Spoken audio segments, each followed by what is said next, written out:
Well, good morning, everyone, and good afternoon, depending upon which part of the United States you're in. This is Joseph Antel with Adjuvant Protocols for Healing. These bi-monthly webinars, Zoom webinars, are devoted to my book, Adjuvant Protocols for Healing. And before we begin today, I have a couple of things. Number one is there'll be a slight schedule change in September. I usually teach the first Thursday and the third Thursday adjuvant protocols for healing, but I'm going to switch the third Thursday to the fourth on the 23rd because the second Tuesday and the third Thursday fall on the same week. So just so you're aware of that. And that I teach the heart sound recorder on the second Tuesday, so there's a slight conflict there. Our dear friend Lynn Mayer is in California. She won't be joining us today. Unfortunately, her brother passed away suddenly, and she's out there attending to his affairs with her family. So our blessings go out to them. And of course, our hearts and our prayers go out to anyone in the wake of Ida, from Louisiana to New York and New Jersey.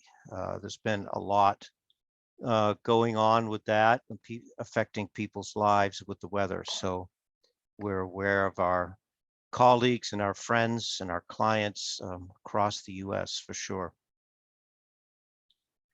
I get many requests to teach and expand, which these webinars are devoted to, the protocols in my book. And so this is one that I get asked a lot. What do you do after a prolonged illness? So I took for today 4 illnesses: viral infections, bacterial infections, parasites, and cancer. And I'm going to briefly go through each one as to what I recommend and what I have done in the case of cancer after following the illness. So the protocols do not necessarily stray from the protocols in my book, but they are slightly different. And so I want to, in this series today and ongoingly, because I want to address other conditions, the follow-up protocols for other conditions in the future for sure, and explain why I recommend what I recommend in my book. Calcium lactate powder for viruses, yes, and cataplexy, and so on. And I'll get into these. So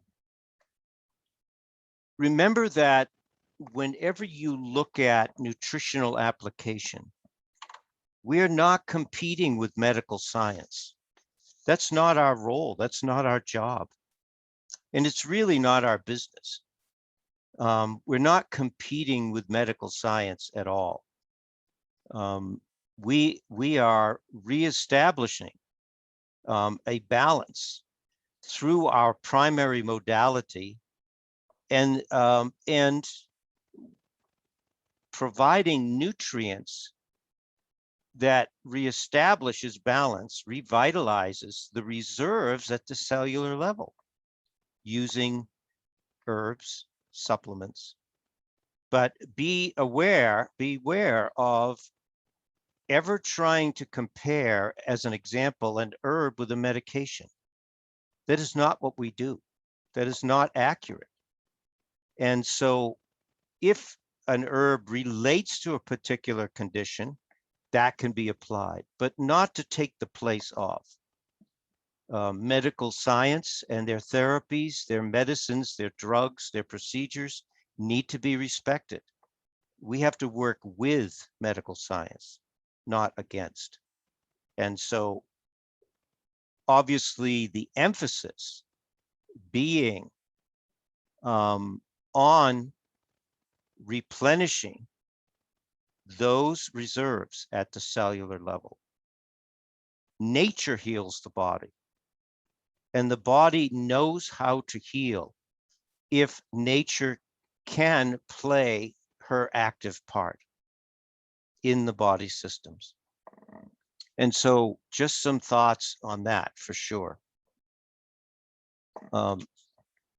So when we look at viruses, bacteria, parasites, and cancer, one of the sub themes that I want to share with you today, which is very important, that all of these 4 conditions have to do with proteins. A virus is a protein. Bacteria has a high protein content. Parasites are animal protein. And cancer is primarily protein related to the cellular network getting out of control. So this theme I will share with you throughout, that is important to remember, that in all of these conditions, the regulation of proteins, how they're monitored, how if they are abnormal or rogue proteins, that we can assist the body to deal with them. And that will be more toward the end of the hour. So stay tuned. But remember that viruses, whether we speak of them in general as enveloped and non-enveloped, or we get into specifics, you can see that the protocol is very much the same.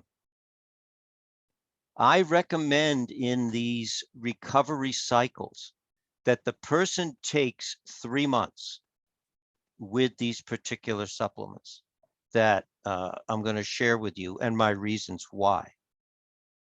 Because you can pick the cycle that you choose. Usually I will say 6 to 12 weeks. But with these more serious conditions, and of course, cancer, as an example, is a lifetime. Once you've had that you're going to have to be aware of that as a primary for the rest of one's life or a client's life. But viral infections in particular have a cycle, and usually 3 months might be even too long to do a recovery protocol, but you want to be sure that whatever virus it is, now, of course, there are some viruses that stay in your system for your life. Epstein-Barr virus, herpes virus. These we have to learn to live with as someone with cancer. So bacterial infections and that relationship, we should be able to find the balance with that. We'll get to that in a minute, and keep that balance. So it's recovering from it, reestablishing the balance, and then maintaining the balance. And of course, parasites, once a person has parasites, that should be checked at least twice a year, because these pathogens, these aberrant proteins that affect us have a way to making themselves, finding their way back to be predominant in the system and reinfecting us or reaffecting us. So very important. So when you look at any protocol that I've created, there's always an order of importance. So someone says to you or I'm only taking 3 products. You can always pick the 3 products in their order of importance in any of my protocols. that's how I designed them. And the same with these recovery protocols. And you could see that there's a little difference here in the top three here. Calcium lactate, addressing the endocrine system, and then supporting the immune system. And I have some others too, that if you wanted to go beyond that. But let's first look at, and by the way, for viral infections in particular, and bacterial infections, my winter blend, as an example, I was on the road, and Monica, are you on? Yes. Okay. As an example, I'm going to get my winter blend over to Monica, because she's dealing with something right now. On the road, here you are. I'm going to make you co-host. Now, I didn't get you the notes ahead of time, Monica, but I will, so you could put in the chat box. But we will, anybody that wants these notes, you can just email me. And when Lynn gets back, we'll organize the audio and then get the notes to you for sure. But one of the things that is vitally important, and when I was on the road, I brought 2 bottles of winter blend, and I was doling it out very conservatively. And I just talked with a friend of mine in New York who was coming down and had a terrible sinus infection and getting into his throat. And I gave him the winter blend. Now he's on these other products that we talk about already as a maintenance, but he said the winter blend just, destroyed the pathogen, as he put it, within a few hours. And so herbal substances can be very powerful. That's why the term herbal medicine is a bridge between medical science and the science that we use, the science of trophotherapy. So of using nutrition to restore balance within the body systems. So the winter blend is made up of 3 herbs. There used to be 4, but cat's claw is no longer in a liquid form, so I don't use it. But these 3 are still very effective. And just so you know, this is from my book. So if you have my book, you can look this up in the back, how to make the blend. Now, I'm not going to go into that now, but you want to use these 3 herbs. So Monica or her husband will come over. She'll get on this, and in an acute phase like she's experiencing, because she's on all these other things more than likely, and other things.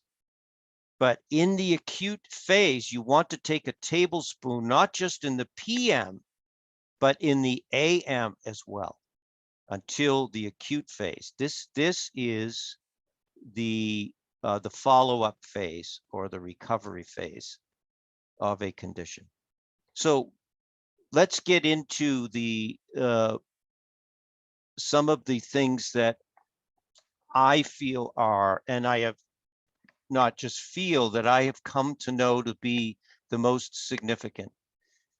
And Royal Lee gave this talk in Los Angeles, California in 1954, and talked about calcium. And as you all know, my theme in my to my children and my friends and my colleagues has 3 components: calcium, calcium, calcium.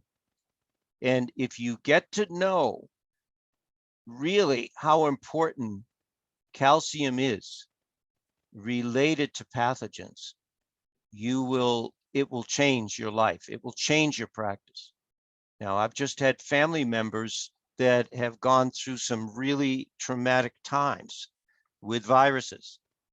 And if you use calcium lactate properly, you do not spike a high fever. It never gets out of control. And so it was in these experiences with 6 of my family members in the last 2 weeks, the last month. So, but it's very important to distinguish because we actually have 2 types of calcium. This is important for you to know and realize. And Dr. Lee says it very clearly. I'd like to distinguish here between calcium lactate and bone calcium.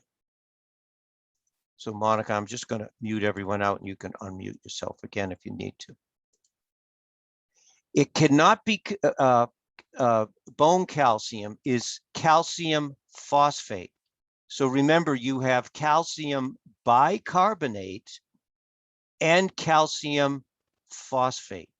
Calcium phosphates for the bones, calcium lactate, calcium bicarbonate in the form of ionizable calcium lactate is for all other tissues in the body other than bones, joints, and teeth.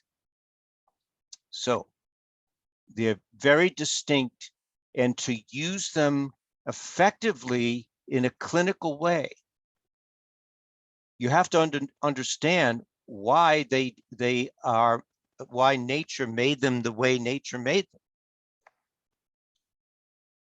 Bone calcium is calcium phosphate. It cannot be converted in the body into a soluble calcium. It can go into a colloidal form only. So you can't, for instance, if you're using a bone meal product, Calcifood, one of the most important in the top 5 to 10 products in standard process, because it also has all 22 amino acids. You can make new living tissue out of Calcifood powder because you need all 22 amino acids to make new cells, not just bone cells, all cells. But that type of calcium cannot work in relationship to pathogens. It can't do it. It can go into a colloidal form only, a finely divided colloidal form. It's not soluble. And the only soluble calcium in the bloodstream is calcium citrate and calcium lactate and calcium bicarbonate. In fact, citrate and lactate are converted into bicarbonate very quickly. That's why any other form of calcium carbonate has 10 processes. Calcium bicarbonate has 1 process before utilization. It's the bicarbonate that the heart needs when it's lost its second sound. It's the vitamin F that raises your supply of calcium bicarbonate to the tissues. Lee says a lot in a few words, a lot, because calcium bicarbonate is not designed, nature didn't design it to hang around in the blood. It belongs to the tissue. The blood is simply the medium by which it travels to the tissue, i.e.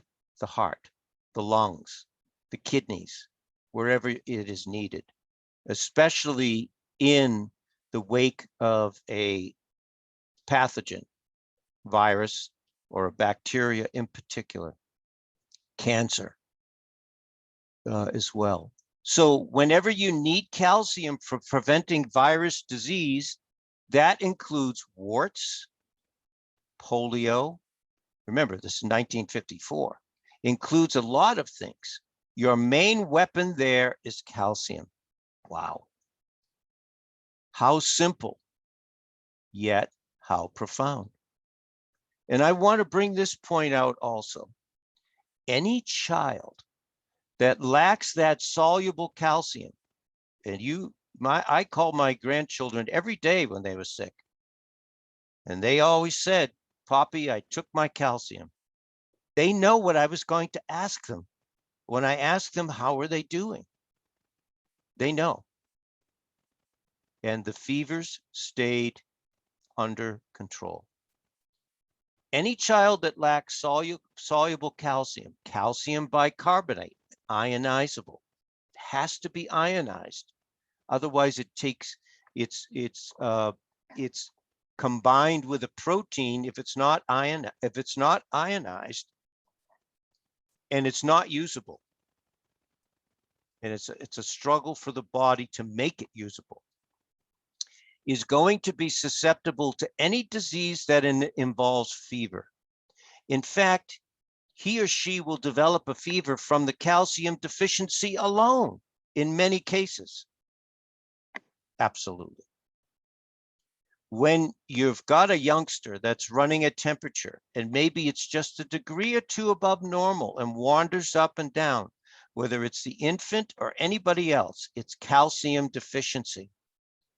So you can put in the storehouses of your consciousness, of your mind, if they have a fever, calcium.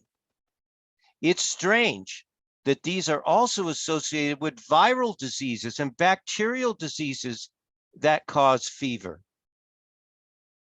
And you can ask anybody that has experienced a virus or a bacterial infection, their body is hot. Their body, whether they raise a full temperature or not, their body feels like, and I'm quoting from someone in my family, I feel like my insides are on fire. Yes. Yes, that is a calcium deficiency. Other things are helpful too. Take undulant fever. It takes more than calcium to cure it. You'll have to have the trace minerals. But the all organic trace minerals that we put up is a specific formula originally intended for the treatment of undulant fever. You don't see that much, but it is a type that was very outstanding in the 50s and 60s. It's done a lot of other things. The manganese in it is a powerful stimulant to regeneration of bone and connective tissue. It is the most potent thing you ever saw for the patient with back pains. If your patient has back pains and a weak back and tendency to lumbago, we don't even use that term anymore, and all of those things, the all organic trace minerals will perform an immediate stimulation of repair, which will make him very happy, or her. The manganese is a weapon that will help control these fevers along with calcium. But in the child, it's almost always calcium deficiency. In the adult, you may find that the trace minerals should go along with it, and you'll always find these evidences such as these low back pains and these people who are deficient in calcium and catch everything that goes along. The youngster that's got plenty of diffusible calcium in his body fluid is practically immune to children's disease. Now, there is a true brilliant statement. And I'm going to show you current literature from my wonderful colleague, Mark Anderson, who gives us these studies. If you feed that youngster vitamin C and calcium, I'll get to this in a minute, I don't care if he's already infected with whooping cough or mumps or scarlet fever. You load him up heavily with calcium lactate and vitamin C and a little of the trace minerals B12, it's called now, which I'll call the current name. And you will be surprised. In 24 hours, you can eliminate these symptoms. And that was my experience with my family. Now, there's aftermath from viruses and bacterial infection. That's why they need other things. That's why we're doing this hour and a half today. Many a time we've had youngsters send them back to school after they've been sent home with some of these diseases. They can't believe it. It's impossible. If you understand the law of nature, it is possible. How the body works and how nature works in relationship to the body. But there's no sign of the disease there 2 days later. Don't forget that high temperature reaction in children to calcium deficiency. You are going to run into it constantly to this day. It's most gratifying to see the results. You can always bring it down. I've often mentioned barley water as a help in that. By the way, how to make barley water is in my book, taken from the wisdom of Dr. Lee and how they did it. That's one of the old-time remedies that when we were kids, we had to depend more on those things than today, because many of us grew up out in the farms and ranches where a doctor was miles away, and any kind of an emergency, he couldn't usually get there until the emergency was over. Barley water in the old days was one of the weapons that was found to take care of most everything that was wrong with a youngster. It's high. If you look it up, I've looked it up. Barley water has essential vitamins, some minerals, and especially high amounts of calcium. So when a baby's teeth are erupting, here's another one, teething. And the body fluids become completely deficient in calcium. Their teeth are picking up the calcium so fast, there's nothing left, and he becomes quite distressed. A little calcium in barley water and all the symptoms melt away in a matter of a few hours or almost minutes. My children growing up never had trouble with teething. They never did, because we did use these things with them. How do you make it? So I'm not going to go into that. You can do that yourself. Now, if we look at vitamin C, remember, we are not talking about ascorbic acid. We are talking about what vitamin C actually is. And John Courtney, you've heard me say this before. He said vitamin C should be called tyrosinase, the copper-bearing enzyme. In fact, I just had one of the standard process reps call me the other day, and he said, I have this doctor, and he's got a client with high copper toxicity, which usually comes from water. They are drinking a lot of well water. Sometimes it can come from food, or an imbalance of too much copper in the system. But why isn't it being utilized? Because it doesn't have the enzyme that utilizes it. That's called tyrosinase. Utilizes copper, which is one of the key minerals for the adrenals, by the way. Now we think of potassium, yes, sodium and potassium for the adrenals, but vitamin C is the means, and copper, the means by which the adrenals stay strengthened. Now I'm going to do a whole hour and a half on the adrenals on the 23rd in my next lecture. So I'll get into that then. But vitamin C, if your clients, or maybe you, have been taking high ascorbic acid, you're not getting these other factors. You're not getting the P factor for capillary fragility. You're not getting the K factor for the fibrogen, for the lumen on the arterial and vascular walls. This is the big K is the big healer of the vascular walls. Then it's not laying calcium and fat on there, occluding, because it has what it needs. The J factor to bring oxygen. And a lot of people with particularly viral infections are not getting enough oxygen to the cells. Here it is, all in Cataplex C. Cataplex C has 5 milligrams of ascorbic acid naturally occurring. And then you get other bioflavonoids, rutin, hesperetin, quercetin are all in. That's what vitamin C is. But remember, everyone, these are two brilliant paragraphs. We know that glucose and vitamin C have similar chemical structures. So what happens when the sugar levels go up?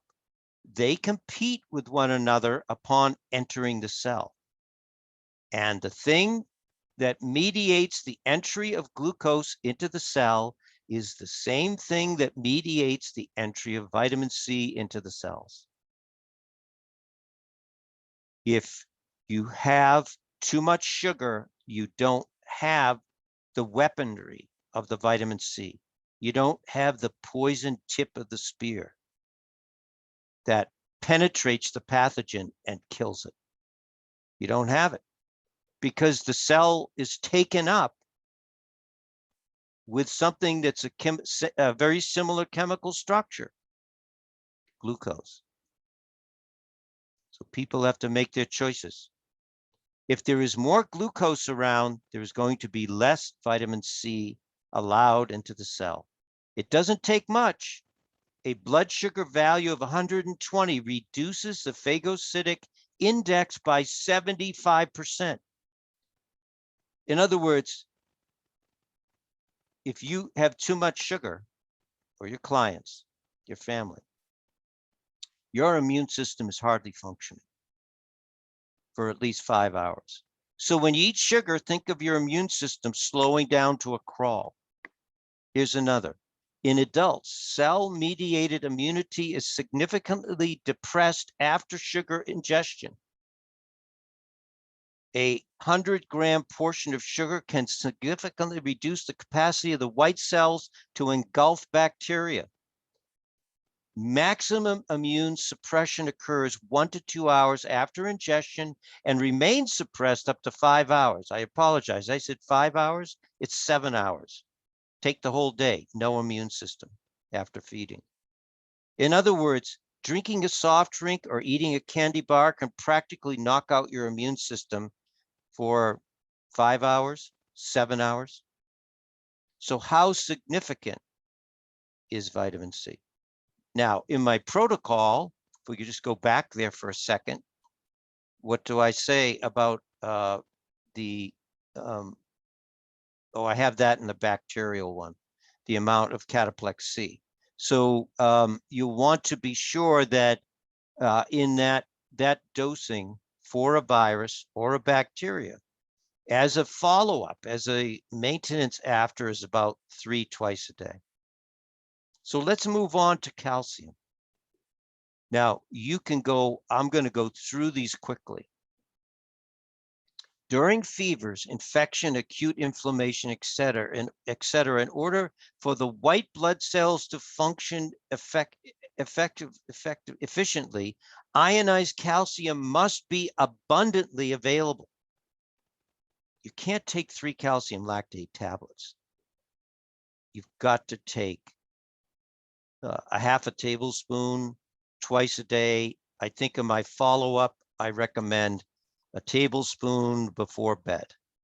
Where is it? Yes, half a tablespoon AM, half a tablespoon PM. All the better. Take it in the morning so you have that working in your system all day. Take it again so it works all through the night. So, and I mean, it's pretty obvious. This is a textbook of physiology. And remember, if you have clients that tend to have seizures, when the blood ionized calcium falls below 50% of normal, febrile seizures are experienced. Now, I don't want to pick on Monica, but with her, if she's fighting something right now, I would be taking a half a tablespoon of calcium lactate every 3 hours. I would take 4, half a tablespoon to a tablespoon, at least for the next 3 days to a week. That's what I'm doing. Good. Keep it going. And I would be taking, Monica, in your case right now, you know, those 2 tablespoons of that. And then I would be taking C every hour. Now, you could take Conjuplex that has AC, calcium, RNA, and Thymex. You could, but every hour, or Cataplex C, I would just keep them right wherever you're sitting. Every hour, take 3, 4, whatever you want. So, but what other things of calcium known, this hypocalcemia in patients? A high portion of patients, and everyone, this is 70%. This is pretty much everyone, were found to have decreased levels of both total and ionized calcium. Known causes of hypocalcemia have been identified 45% of the patients. These include, this is when a person's electrolytes are down, this particular condition related to magnesium. But if you know their magnesium is down, you know their calcium and potassium is down and their other electrolytes, 30% of them. Renal insufficiency, alkalosis, and acute pancreatitis. Yes, a simple thing like ionizable calcium. Sepsis, I'm not going to read all of these. You can read these. Now, I have family and friends that have been in the hospital recently for various things. And that's where you can pick up sepsis really easily. And 2 of them, of the people I know, ended up with sepsis. So calcium, calcium, calcium. And the overall mortality rate, the purpose of the study that they did was to show that the mortality rate with people that took calcium or had enough in their bloodstream or that didn't. Ionized low calcium is common among critically ill adults, and it is associated with increased death. Simple thing. If we look at children, Dr. Lee was very clear about that. And also in children that I caught as I've read this and I've looked at this study before, and I didn't go to this very last sentence. Functional hypoparathyroidism may occur in critically ill children. Remember we talked about the parathyroids when we talked about Parkinson's, that they were saying it in the early 1900s, they were using parathyroid and spleen tissues, glandulars, for Parkinson's successfully. It was a regular treatment. Now you can listen to that on my YouTube channel. And here it is again. Low function of the parathyroid. So this product, by the way, is Calma Plus. A little bit of blood serum calcium, but the main thing is that it has parathyroid glandular in there. Tuberculosis. Do you know that more people have died from tuberculosis than any other disease in the history of man? You can look it up. Mark taught us that. More people have died from this bacterial infection than any other disease in human history. Calcium. They need calcium. And they found that people with tuberculosis had intracellular calcium was lowered. Wasn't enough. Wasn't there. E. coli. A lot of us, are always concerned buying food in stores and making sure that it's cooked enough, not overcooked. But for E. coli infections, calcium. And so we could go on. I have 2 clients with Epstein-Barr virus, and one of them takes calcium and does fine. The other does not, even though I've said this to him, and he struggles with this. It keeps coming back. Mononucleosis. And why do, when we were in high school, you can remember it yourself. Why did we were all afraid of the kissing disease, mononucleosis, because we missed so much school. We were so sick because we were calcium deficient. And of course, your cold sores, your fevers, your cold sores, fever blisters, whether they are in the mouth or the genitals, calcium. Now, now these are recent studies that I've showed you in my my virus presentation on my YouTube channel, but I'm just another review now, that they have found that those with this recent virus, that they do better if they have ionizable calcium in their system. There's 2 studies for you. You can read them through. Moreover, the relative high portion of patients who develop severe hypocalcemia during hospitalization support its specific relevance to the disease. Wow. Oh, it's related to the disease. Yes. Hypocalcemia was also found to be associated with mortality and ICU admission. In other words, if they had enough calcium in their system, they never even entered the hospital and they never died. Now, the other key to remember when you're using calcium, just like you're always going to remember calcium in fevers, add this in. You must have the means by which the calcium can get into that tissue that has the bacterial infection, the viral infection. Here it is. Brilliant, 1 paragraph. Vitamin F transfers calcium from the blood into the tissues. Vitamin D puts calcium into the bloodstream. And this is why people are struggling so much. They have too much D. And everyone thinks, oh, you've got to take a lot of D for these various viruses, bacterial infections, cancer. But without F, you're not honoring the principle of nature.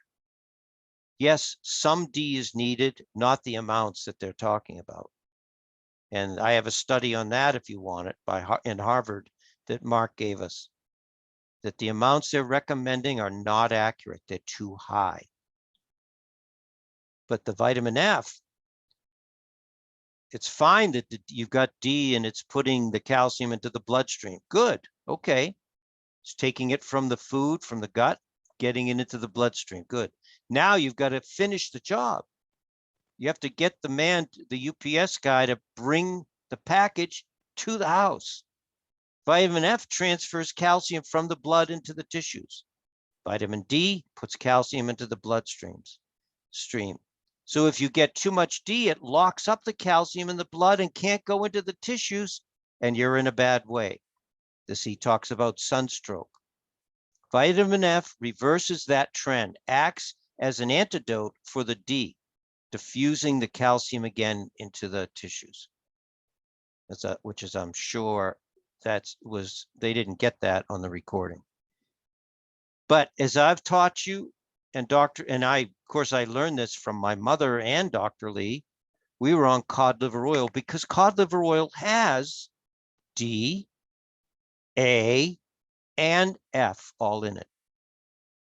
This is a wonder food, as Bernard Jensen would say. There are specific foods that carry the total, what he called wonder foods: avocado, cod liver oil, and the other 3, there were 5, I think, that I can't remember right now. But cod liver oil is a complete living food. And so remember, you can't have one without the other. That was the old song, Love and Marriage. You can't have one without the other. Okay, which is debatable. So what is the next area of primary importance as far as I'm concerned?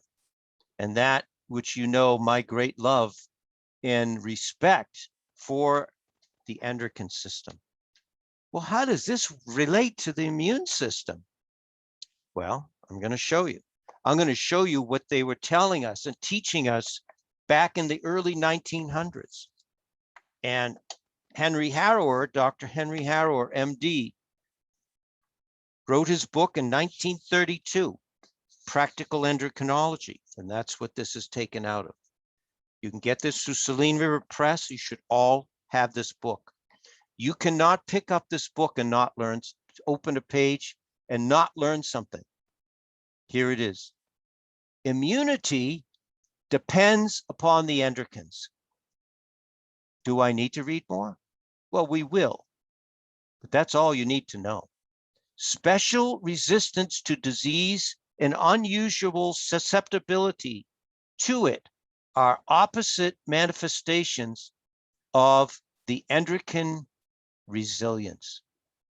You want a resilient endocrine immune system, then you must have a strong, functioning endocrine system. Why do some people suffer, especially from infections? And we have these clients. I have them.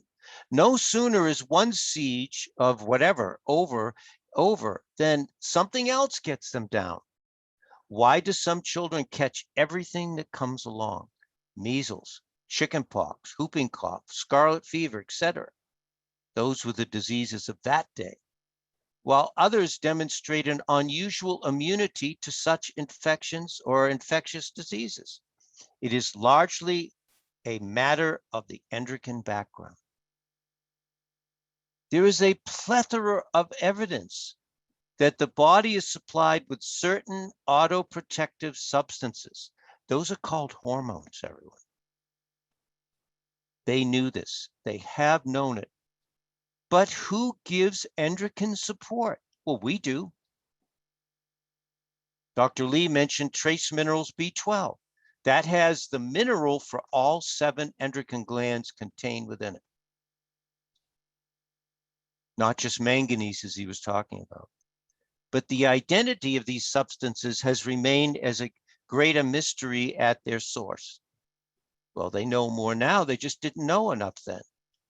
Years ago, Sir Almouth Wright, the originator of vaccine therapy, insisted. Do you know the significance of this gentleman to our current experience today? Insisted that the substances produced during the osmotic reaction, preparing the invading bacteria or virus for destruction by the pathogens, must be considered as products of the endocrine system, internal secretion. If you don't have a strong endocrine system, you cannot destroy the pathogen, the cancer cell, the parasite. Can't do it. They knew this. These were doctors from all over the world. These weren't just US doctors. That's what his book is all about. Sir Almouth further suggested that several structures other than the then known endocrine glands exercise this incretory faculty. And they mention it. I'll mention these other structures that produce hormone that boost immunity. The relationship between the endocrines and the immunity as far back as 1903, they knew this in the late 1800s, the early 1900s. This doctor showed that the thyroid and the adrenals produce certain substances. I'm assuming they were talking about hormone, because maybe the word hormone was not as prevalent, but maybe there are other substances. That'd be a good discussion for all of us, wouldn't it be? That are prominent agents in the process of immunity. Pathogenic agent is converted into eliminable products. The entire process imposes protective properties on the ductless glands involved, thyroid, and again, parathyroids, which we have missed. You know, until I taught this to you all, I was not taking the parathyroid seriously, how much they relate to adrenals and pituitary. The presence of the parathyroids is necessary for the reduction of aggravation following injections of epinephrine. And that relates to how or the reaction in the bloodstream. I looked that word up. We have learned the mutual relationship between the endocrine organs using as an indicator the immune bodies, and have proved that the uterus, here are the others that they mentioned earlier, that also produce hormone and affect the immune system. The uterus, the spleen, we know that now. The thymus, we have always known that, and liver. And I've got a slide on liver that it's going to, if you didn't remember it, I think I've shared it with you once before. It's going to blow you away. Which have always been under discussion as to their hormone function, do evidently secrete hormones.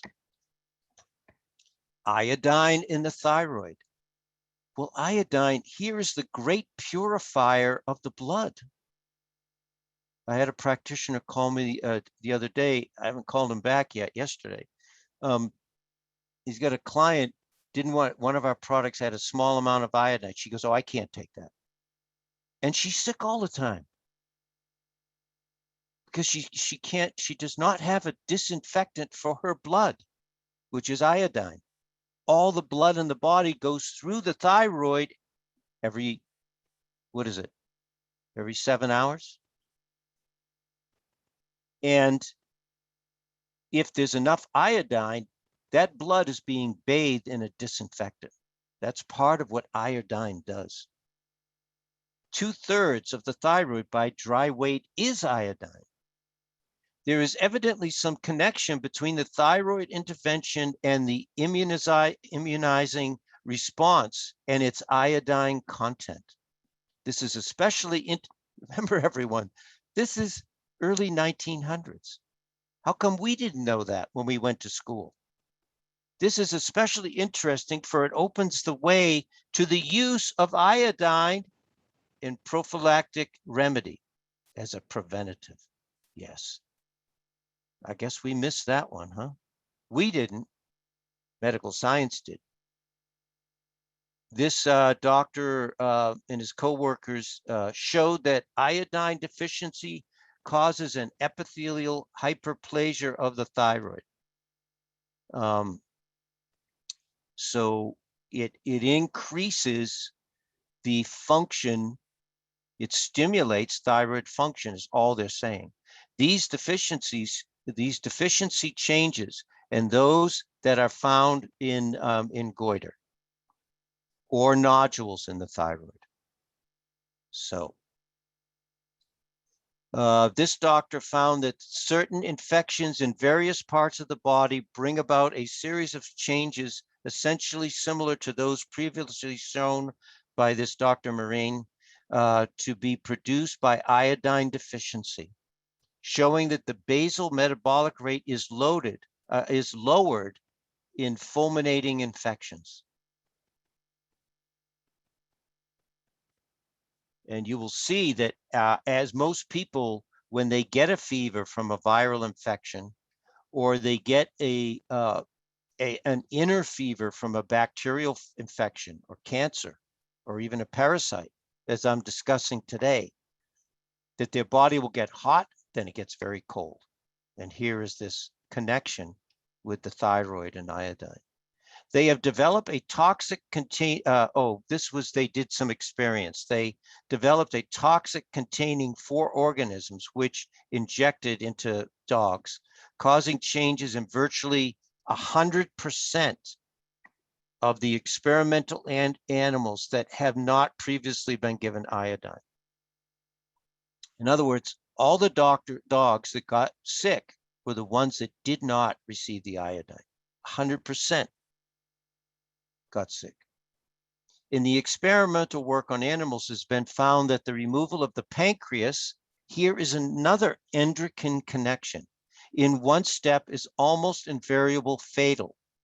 The significant fact is that these animals do not die from shock or loss of digestive services of the pancreas. What? Well, what did they die from? Sepsis. Wounds that do not heal. Pathogens that don't go away. This may be obviated by the implantation. Then they implanted in the abdominal wall small piece of pancreas tissues, preferably the tail, which has the insulin and the glucagon. That's the endocrine part of the pancreas, either before or after during they remove their normal pancreas. Even a small graft is enough to preserve the immunizing response to infection. They just put a little bit in there,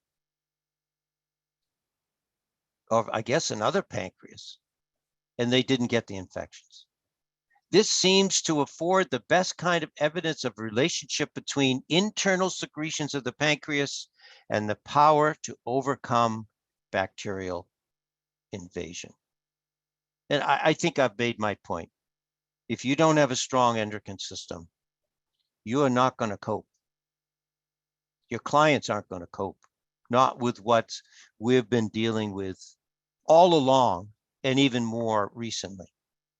I contended this same dysfunction is important in its relationship to other infections.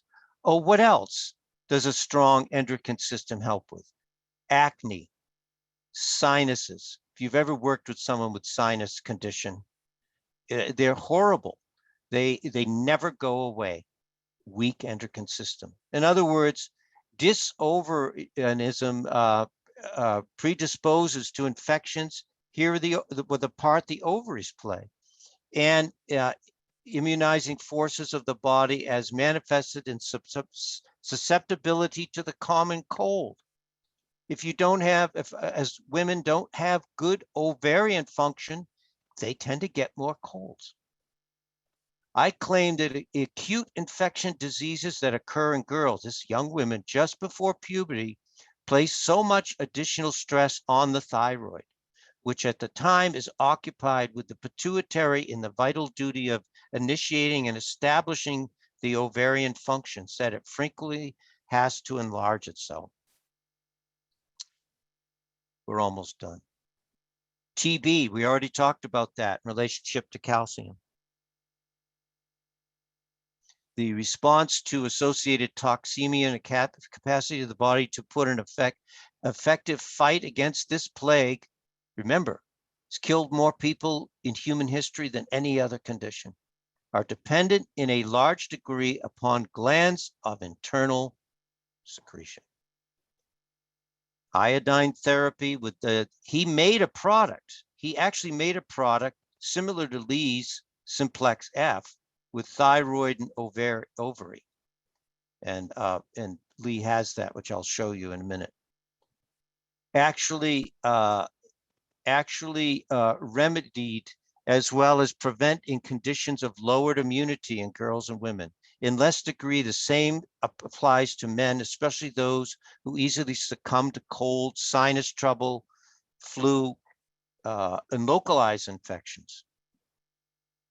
And finally, normal function of these glands appears to be one of the conditions essential to the defense of the organism. Endocrine disorders constitute the source of special sensibilities determining media in which anaphylactic phenomena and attacks of asthma and urticaria will appear. People that has asthma that tend to have allergic reactions easily.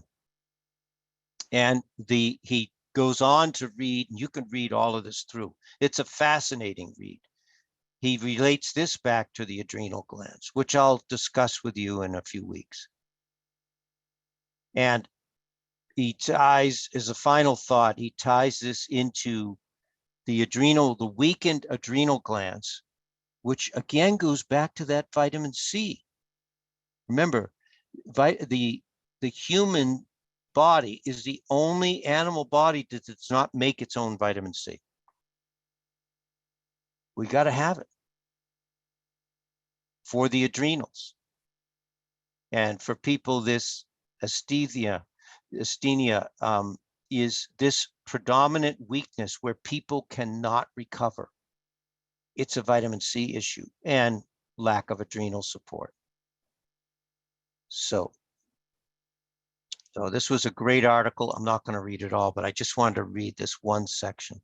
And look how they tie in, everyone. Nervous system, immune system, okay? Stress lowers immunity, yes. Oh, endocrine function tied in with nervous system function also strengthens or lowers the immune system. It's a great article. Technical, but you'll like it. But what I wanted you to just to read here, sex hormones affect the immune system by increasing the number of circulating immune cells. Wow. I need more immune cells in circulation.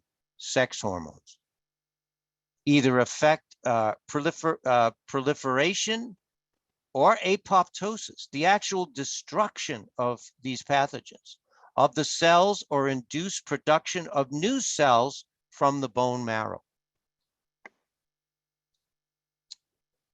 So I'm not going to, you can read about this. It's fascinating. And they go into the actual replication, how these hormones help with the DNA in accurate replication. It's a great article, as I say. Technical, yes, but excellent. So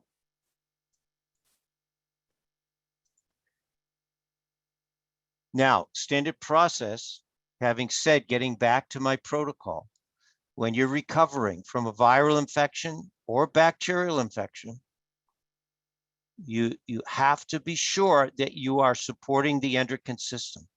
If a person has, and how do I determine whether you use the formulation with pancreas protomorphogen or with the gonadal protomorphogen?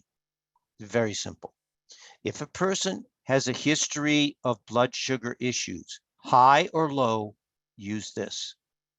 If they have a history where they're making a lot of aberrant protein cells, use this, because you've got to have that pancreatrophin in there. If they tend to have more female issues or male issues here, either one, then you would use this. And I've got the dosing there. You always want to make sure you use equivalent to 1 to 2 tablets of these individual protomorphogens. So you got to take 4 of these products twice a day on an empty stomach for 3 months. Then you can get off of them. So what about the immune alliance? And what did John Courtney say? Because remember, just as the endocrine system is affecting all of these different organs that have been imposed upon by a virus or a bacteria, the immune alliance comes in and supports and brings that up, brings that back into balance. So this is what my teacher, John Courtney, said. The human body doesn't have a single immune system, as it is better described as an immune alliance among various systems and organs, which when coordinated by the brain give an immune response to the presence of disease-associated factors such as certain bacterial or viral infections. And remember that, yes, the hormones that the uterus makes, not just the pure endocrine, the ductless glands, the 7, but the heart. What did he say? The spleen, the uterus, these other organs also produce hormones that help with the immune alliance. The immune alliance is composed of thymus, here's your endocrine piece, spleen, liver, bone marrow, stomach, he says. Intestinal, of course, you know, John taught us this back in the 60s, and me in the early 70s. This is probably early 70s. And, you know, the gut biome is 70 to 90%. Well, here he said it back in the 70s. He knew this. And liver. Therefore, what is referred to as the immune system cannot be enhanced without enhancing the overall health of the body and complete resistance to disease. With the above mind, it becomes clear that a multifaceted approach must be made to engage and strengthen the diverse aspects of the body's major immune players. So what are some of these? Here is the thymus. Now, I'm not going to read, and if you look in my protocol, if we go back to my protocol, you will see that I've just, for viruses, and it's the same protocol for bacterial infections, it's the same products that as a follow-up, not only in the acute phase, but in every phase of health, but especially after, you want to make sure that you've got the calcium, that you have the hormonal piece and Imuplex. Those are your three products. Now, remember, before we go on to this Imuplex product, remember that if you want to add in RNA, as I talked about in my, I believe in my lecture on the endocrine glands. Oh, no, I talked about it with Parkinson's, with the RNA. Remember that RNA is key to what? It holds the translation involving the genetic replication, okay? Remember, RNA holds that key. If a cell is diseased or broken down, does the future genetic replication continue with the bad genes being expressed or returning to the normal genetic expression? So the RNA is the key to that translation, one way or the other. So in my opinion, you need RNA if you're going to keep a person in balance. Now, as I say, you can't give them everything, so you have to make a choice. You've got to have these three. But RNA is also a really probably the fourth product as far as supplements are concerned. The organ-specific protomorphogen then would also be a factor, because if their condition in their recovery has become an autoimmune, something to do with their eyes, say, well, then you would give them oculotrophin as well. You'd have to. So you're strengthening the overall system with these three products, but then, of course, you have to remove the burden from that organ so it can rebuild, so it can utilize the right genetic material. And we'll get into the herbs, which I already mentioned. So, but let's look at this this beautiful product, Imuplex, which to me is the product right now, the way the world is right now, what's going on. Everyone should be on Imuplex. You might have your other favorites, but Imuplex is really important. And the thymus. And what does it say here right at the end of this? You can read this article through. Once T cells have fully matured in the thymus, they migrate to the lymph nodes.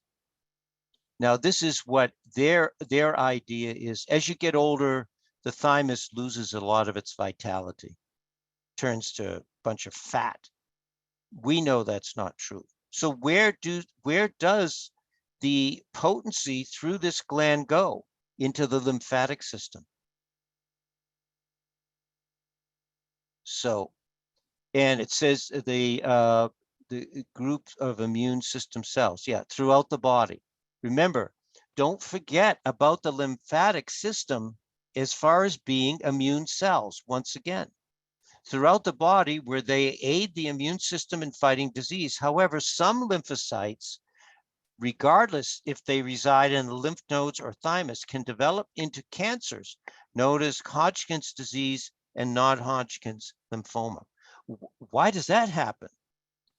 Because this organ, the thymus and the lymphatic system, are not being fed.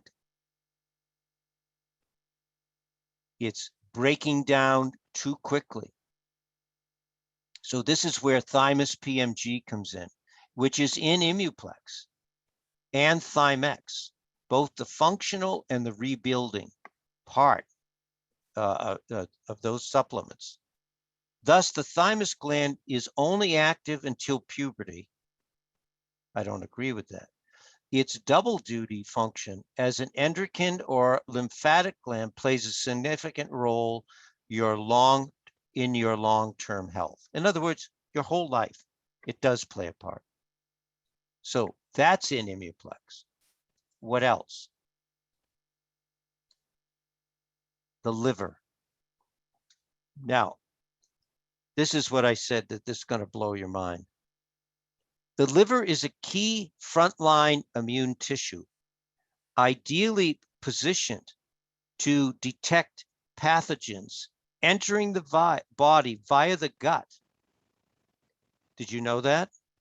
I either knew it or forgot it. The liver detects pathogens entering the body via the digestive system, especially the intestinal tract.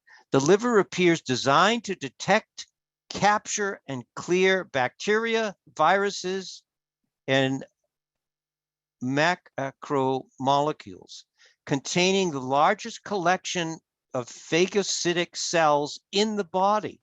What? More than bone marrow? Yes. This organ is an important barrier between us and the outside world. Wow. Waging war on bacteria or viruses can only occur with a functioning liver. Aside from a few encapsulated bacteria, the liver appears to be the most dominant organ with respect to infections. Remember, John said it's an alliance. Yes, you need the thymus. You need the spleen. Wait till you hear what I'm going to read on the spleen. You need the bone marrow. You need the bone marrow, but the liver, this is all in Imuplex, everyone.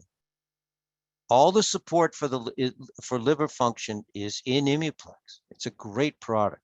The coordinated response to infection is a purposeful act perpetuated by the hepatic immune system. A patient with liver failure will die primarily of infection. Wow. Then he goes on, talks about the bones, the bone marrow itself. And of course, you've got the bone marrow queen that you can send questions to, Monica Corrado, and I have her book in here too, of how this is particularly true of development of immune cells in bone marrow for the function of bone cells in health and disease. Again, you turn to Imuplex.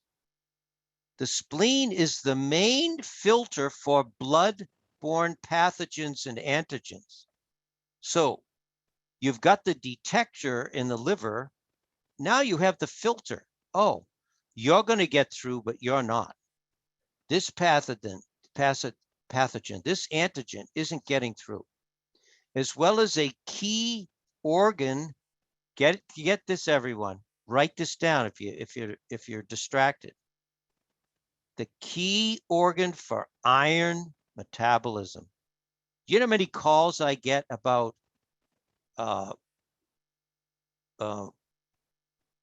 hemochromatosis? I probably get 2 calls a month. My husband, my father, my friend, hemochromatosis, usually men for some reason. Spleen, Imuplex. Also, immune and hemopoietic functions have been recently unveiled for the mouse spleen, suggesting additional roles for this secondary lymphoid organ. So remember, John said always to me, Joe, if you're looking at the lymph system, you want to think thymus first, spleen second, kidneys third. These are the other associated organs. Thymus, spleen. Spleen is a lymphoid organ. That's why you have twice as many lymph vessels as blood vessels. Think how many lymph vessels you have in your body. It's staggering because it is constantly cleaning up these pathogens, antigens, things breaking down throughout the body. Here we discuss the integration of the spleen in the regulation of immune responses locally and in the whole body, and present the relevance of findings for our outstanding inflammatory and degenerative diseases and their treatment. You know, the one thing that I've given spleen PMG, I don't use the desiccated spleen. Maybe you do, which is fine. Let me know how you do with that. Spleen PMG. When people call me and they say, Joe, I'm doing everything you say, I'm still not shaking this cough. I'm on pneumotrophin. I'm on the herbs for my lungs. Add spleen, not just for the lungs, which is the spleen is the mother of the lungs, but for the whole system, because spleen is key. Lee put it in Zypan. He put it in Biodent. He put it in a lot of products. But this wonderful product that John Courtney and others formulated, Imuplex, after Lee died, was such a compliment to Lee's life's work. I guess I would say that it is the flagship product of Royal Lee's work that they formulated to celebrate his life after he passed. The intricate positioning of immune cells without the spleen and the ways in which they migrate is orchestrated, allows specific tailoring of their immune response to match the insult. However, we are only just beginning to identify the mechanisms. Well, we've known about the spleen and its significance since Lee was born in 1895 or shortly after that control the location of splenic immune cells, both at steady state and upon immune assault. In other words, it helps them maintain and it helps to go to the fight. This is the other one that the reason I picked this, because I already had an article on the thymus. Now remember, spleen in Imuplex is in the protomorphogen form and the cytosol extract form. But let's return to the thymus, because this is very important. The thymus is an organ that is critically important to the immune system, which serves as the body defense mechanism, providing surveillance and protection against diverse pathogens. All right, we got that down. Tumors, antigens, and mediators of tissue damage. What? The thymus helps when tissues have been damaged. The thymus helps with tumors. You better believe it. That's why I took 24 Thymex a day for 2 years when I had lymphatic cancer. I could not take enough of it. In this way, the early innate response is coupled to and facilitates adaptive immunity. What are they saying? Oh, your innate immune system and your adaptive immune system, the bridge is the thymus. This is a great paragraph, everyone. Love that. So I'm not going to read this. It's another one on the thymus.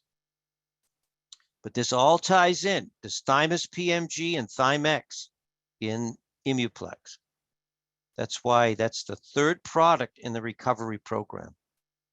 And also you can read about this, how significant selenium is. Now, if you're eating 2 or 3 Brazil nuts a day, you're getting enough selenium. But in Imuplex, they put in a fair amount, good amount of selenium, probably enough, especially if you're eating a couple Brazil nuts a day. So let's go on to some of the herbs. And really the most significant one, in my opinion, I know MediHerb has Viranon now. It has artemisinin. That's great. But if you're asking the Joseph, it is in fact St. John's wort. Because, and yes, there is St. John's wort in Viranon, but not enough, in my opinion. In vitro and vitro studies have demonstrated that Hypericum constitutes many processes of antiviral properties. In vitro, studies suggested that Hypericum constituents have antiviral activity against cytomegalovirus. So that is your STD viruses, herpes, human immune deficiency virus type 1, flu, leukemia, and Sinbis virus. Sinbis virus is, you know what, malaria is caused by a parasite. Well, this virus has very similar characteristics, only it's caused by a virus. St. John's wort is applicable in all of these. And in vitro study in mice found that low doses of hypericin and hypericin prevented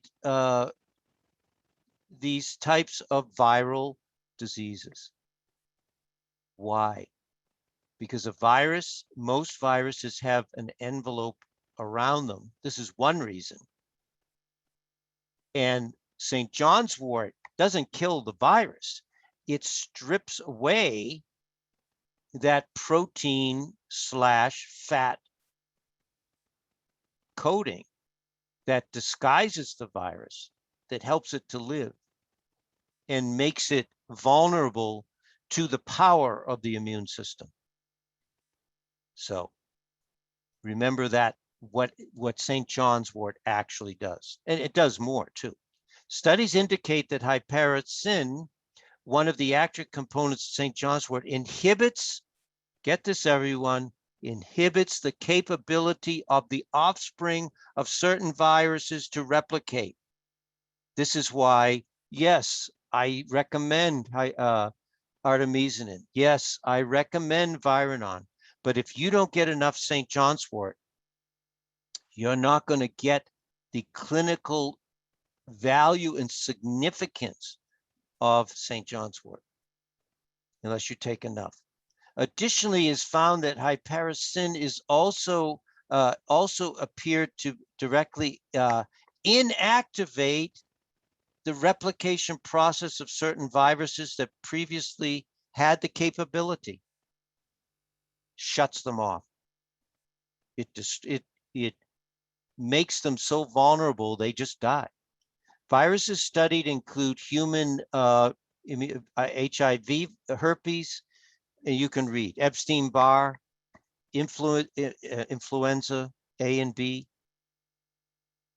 So, gospel according to Joseph, in my recovery, you take 1 St. John's wort at night at least. Sometimes for that 3 months following a severe condition, you have to take 1 St. John's wort in the morning and in the evening, at least. You can take more. So the one thing about St. John's wort in the summertime, not so much in the winter, is St. John's wort with some people, it's a very small amount of the population. If they're out in the sun with St. John's wort too much, they may get a little skin rash. So just be aware of that. Now with the MediHerb St. John's wort, I haven't used the standard process one. The MediHerb St. John's wort product or the liquid, I've never had it happen. So usually they try to use the whole herb. Maybe other companies have that reaction because they are just using part of the plant. So same principle with bacterial infections. Calcium lactate, Imuplex, C, the vitamin F. And I use with bacterial infections because I put this in because you get a lot of people with Lyme disease, many more than it's ever given credit, that hides in the system. And artemisinin has the sarsaparilla in there. So that's why I put that in this, because Lyme will hide in the body anywhere. So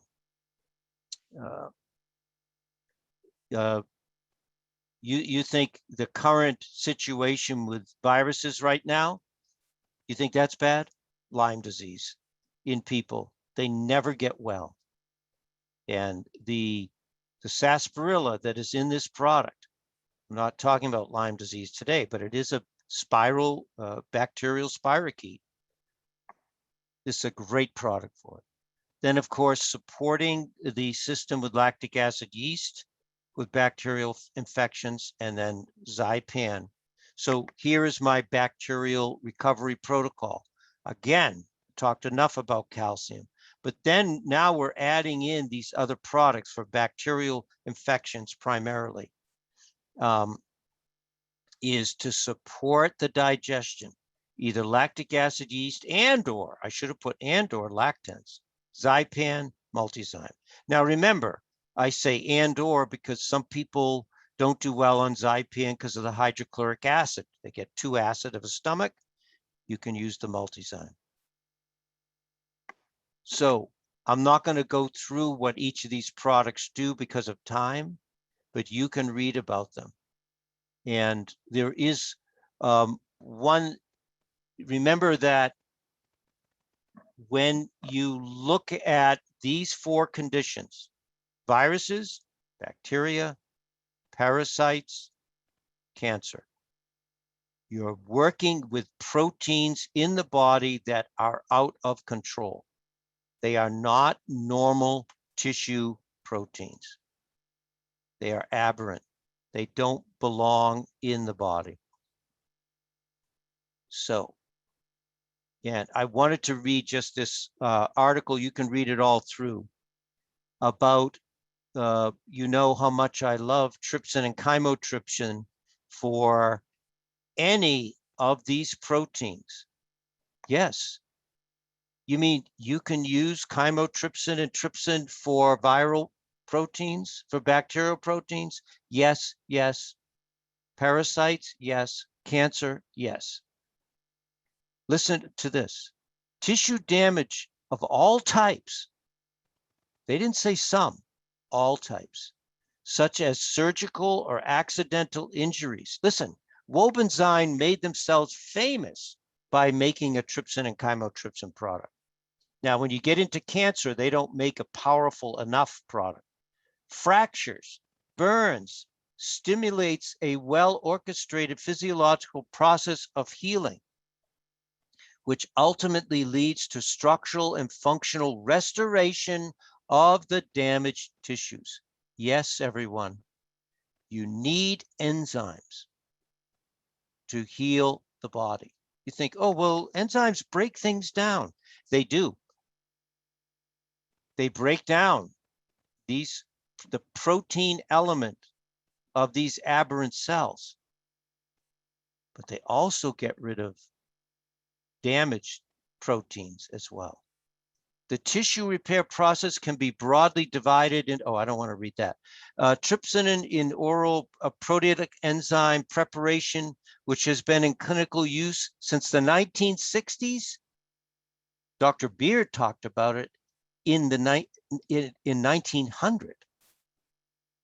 It provides better resolution of inflammatory symptoms and promotes speedier recovery of acute tissue injury than several of the other existing enzyme preparations. This review article, okay. So read this through, great article. And you can read that if you're looking at these three, amylase, lipase, protease, remember those three are in multizyme and lactans. Now, lactans has the acidophilus for the large intestine and bifidus for the small intestine, plus those other three enzymes. So you can read those through. And remember, if the pathogen is nothing, the terrain is everything. If you want to, with bacterial infections, especially digestive or intestinal, you've got to change the pH of that gut. That's why lactic acid yeast is so significant. And fermented foods. The GAPS diet is the one we recommend. And I'm not going to read that today, but you can read this through how significant that changing the pH of that system relates to, and using vinegar honey water. Now, as far as parasites are concerned, this is the main, these are the main products. And I forgot, which I will put in, is the maintenance program. So I didn't do that because I missed that. I just realized it just before I began to talk, so I will put that in. But the main product to take on a daily basis is to take a little bit of the wormwood complex. I know it's on back order, both the liquid and the tablet, but it will be back shortly, I think November. And this product by Biotics Research called Bromelain Plus. Because you know what it is about parasites, everyone? They don't want to go. They want to live. That's how they live, is in a human body. And this particular product, which Standard used to carry in Zymex-2, they don't put it in there anymore, is Physin. And Physin is extremely significant. And let me just read one thing on Physin for you. If I can find it here. I guess I can't. But Physin is a dewormer. It's the most powerful proteolytic enzyme on Earth, just so you know, is Physin. So now, cancer, of course, you have my full protocol, but the recovery from this, again, remember, is paraplex: pituitary, thyroid, pancreas, and adrenal. Whenever you're working with aberrant growth of cells, you want to make sure that the pancreas is well supported from a endocrine standpoint and from a enzymatic standpoint. Imuplex again, calcium again, and vitamin C again, which we've talked about. And I'm going to talk a little bit to finish here on Arginex and the pan-immune enzymes. So I've given you, this is the link to an article that I just wrote. When did I write this? June, on my journey through cancer. And when you look at surviving cancer and living with cancer once so-called cured, there are certain things you can and you cannot do. There are certain things you must do. And I put it in this article, copy this for your clients, whether they've had cancer or not. Maybe they have a family member, or just for their own edification. You cannot have sugar in your diet. You can forget it. No grains, no starches, no fruits, especially fruit. You have to take trypsin and chymotrypsin. You have to balance any excessive hormones, estrogen in the woman, testosterone in the male. And you must, what we've spent this whole hour and a half is strengthen the immune alliance. So you can read this whole article and have it, but those are your key factors. And as you know, the product that I use for this, in the end, this whole breakdown of proteins is this product. And you cannot order from their website. You have to call them and prove that you are a health practitioner. They're very weary of FDA and anyone that's going to force them to stop making these products. And as I said, Wobenzyme is a great product, but remember that the thing about trypsin and chymotrypsin is you've got to have enough. You can't use a dose that is insignificant to treating and dealing with what's going on in the body, whether it's inflammation, whether it's a bacterial infection, whether it's a viral infection, or whether it's a parasite. You've got to have enough in concentration. And this is 5 capsules. It's cut off up there. 5 capsules is 3,500 milligrams. It's a very potent product. 4 capsules, I'm sorry. And this tells the history. And mainly, if you understand this principle that I spoke of in the beginning and now to finish here, it's about molecular rotation. All proteins that are not the body's proteins rotate. There is a molecular recognition of the rotation. So food, if you take this product, Panimmune, with your meal, it will digest the proteins in your digestive system. But if you take it on an empty stomach, it will scavenger around, whether it's a virus, bacteria, a parasite, or cancer. Any rogue protein, which is a right-handed rotation, it will break that down. So tumors are living right-handed proteins.